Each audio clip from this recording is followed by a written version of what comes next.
నీ ఇంటిలో కుటుంబ ప్రార్థన బలిపీఠం లేకపోతే నేను శపించట్లేదు, లేఖనపు ఆధారం చెప్తాను. లేఖనపు ఆధారాన్ని బట్టి చెప్తున్నాను.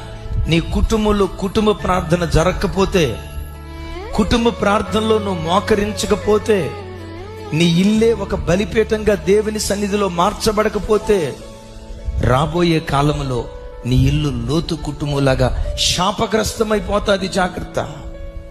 లోతు ఇంటిలో నుండి ఎలాంటి శపితమైన వంశం బయలుదేరిందో అలాంటి భ్రష్టతరం నీలో నుంచి బయలుదేరుతాదని దేవుని లేఖనాన్ని బట్టి హెచ్చరిస్తున్నా.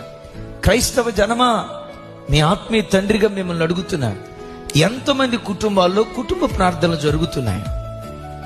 ప్రతిరోజు సాయంత్రం ఒక్క అర్ధ గంట, ఒక్క 30 గంట భార్య, భర్త, పిల్లలు ఒకే చోట కూర్చొని క్రీస్తు యేసు బలిపీఠాన్ని చేరి ఎన్ని కుటుంబాల్లో కుటుంబ ప్రార్థనలు జరుగుతున్నాయి?